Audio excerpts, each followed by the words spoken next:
Hi, how are you? My name is Chris, and today we're talking about a fragrance from the house of Yves Saint Laurent.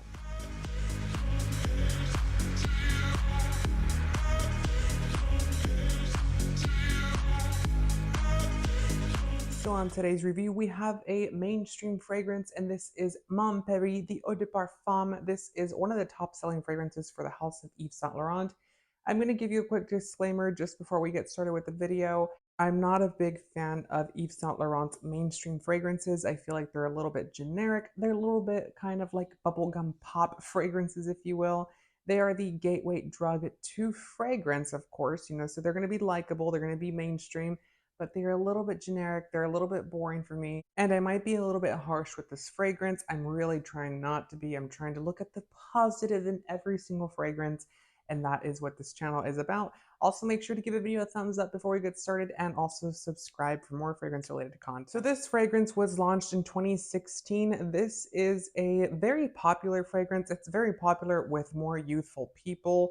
So, younger ladies, anyone that is in their mid 20s to their early teens will like this fragrance. And the reason that they will actually like this fragrance is due to the fact that this fragrance is a berry fragrance. So, at the top notes, we do have raspberry as well as strawberry.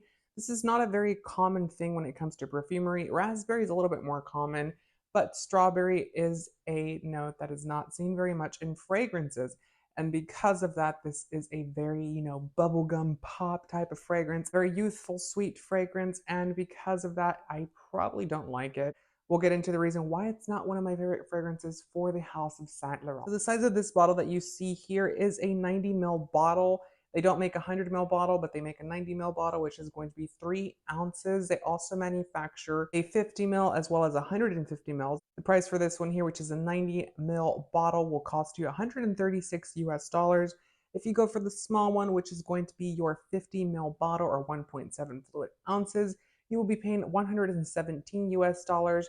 And if you get the big guy, the big size, which is 150 mils or 5 ounces, the price you'll be paying for that is $176. So it's not terribly expensive. It's not, anything out of this planet. Yves Saint Laurent's actually priced fairly decently. It's not anywhere, too high end. It's not going to be, very cheap like something you would get at Bath and Body Works, but it is a fragrance brand that is, fairly priced to my standards. Because in today's world, with fragrances being 150 or more, I mean, that's pretty pricey. And I don't know about you, but prices are getting ridiculous. And where's my increase? Where's my increase in income?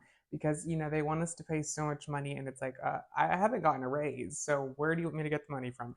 Anywho, so it's not terribly priced. It's really right in the middle of the market. It is a higher end brand nonetheless. The packaging is very nice, just so you do know. This little lid here is a little cheap looking to me. If you look at it, it's kind of like an acrylic plastic type of material, and it is transparent, so you can see the sprayer nozzle through here.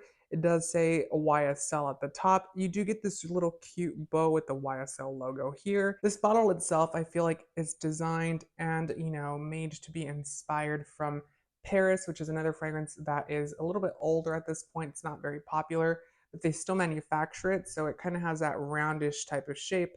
I really don't care for the design. It's kind of like what's going on? We have some like triangle shapes here, then we have kind of like a roundish thing going on, and then in the bottom we have like this square type design. It's a little bit much. So for the notes in this fragrance, the top we're going to get bergamot as well as, like I said, raspberry and strawberry. In the middle we're going to get peonies as well as jasmine, which is Chinese jasmine, as well as sambac jasmine and datura. So yes, we get this peony. This peony I feel like is also synthetic. It's very synthesized and it is a nice peony, but it's what you would essentially get whenever you want to get like one of those air diffusers type of smells, that peony scent. It is nice in this one with the combination with the other notes. The datura in here is very much lost on me. I do see it very ever so slightly whenever you first spray it, and then it tends to dissipate very quickly. The jasmine in here is the star of the show, obviously. It is a very big jasmine fragrance. I feel like they did a little bit too much. Whenever you make a jasmine tea and you decide to brew it, but you brew it for too long and then it kind of has that bitter smell, that bitter taste to it. It's kind of what you're getting in this fragrance overall. It's a very sweet scent with high potent floral notes in it. And then we're going to get patchouli from Guatemala in here. We're also going to get Indonesian patchouli along with ambrox in this fragrance and white musk. And white musk is another synthetic component. Ambrox is another synthetic component. So to say the least, this fragrance does have very long performance and longevity and wear time, at least in my experience. That's going to change from person to person. I do see that this fragrance, like I said, has that long potency that you do get with the fragrance. It has that very sweet berry element at the top, and I think that's what really steers me away from this fragrance. I like the perfume. If you actually sit down and read the notes and actually smell the fragrance, then you're like, oh, I like the peony in here. I like the jasmine in here. I like the white musk in here. The patchouli is a very well done, nice patchouli. And we know that Yves Saint Laurent can do patchouli very well because they do it very well with their Le Vestiaire collection. And in this one, they do it very well as well. But the berries in here are a little bit much. They're a little bit too potent, a little bit too sweet. They kind of choke you out and make this fragrance a little bit too sweet for my taste, a little bit too Victoria's Secret-ish, a little bit too much like a room spray. And I know I've said that about like the Aqua Allegoria collection from Guerlain and gotten some pretty big nasty comments about it. But I'm sorry to say that this fragrance is not the most refined. It's not the most elegant. It's not going to get you a job promotion by any means. It's going to be a fragrance that you probably want to wear to the club if you want to, get sweaty, but you want the fragrance to last and you like berry notes, then definitely I would say that Mon Perry, the Eau De Parfum, is probably the one to go for. Now, I would say that if you are a little bit more mature and you like this scent, I would say that there are a lot of other fragrances that have these notes in it, but do it a lot more better. They make it a little bit more sophisticated, a little bit less, bubblegum pop, if you will. And because of that, I would not sit here and recommend this fragrance. I think it is a very boring fragrance. I think it's a very generic fragrance. I think it's a very sweet fragrance. It's very much a fragrance that I would say Britney Spears would probably launch and sell a ton of bottles. Yes, it's going to sell a lot. It's going to be very popular. I'm sure that someone out there is watching this video and saying, he doesn't know what he's talking about, and maybe I don't, but I will say that for me, this is a no, a go. I mean, Yves Saint Laurent makes some pretty iconic masterpiece fragrances, and we've seen that, we have smelled them, we have reviewed them on this channel, but Mon Perry for me is just not the tea. It is a big, fat no. Let me know down below in the comments what your thoughts on this fragrance are. Have you tried Mon Perry? Have you tried one of the flankers?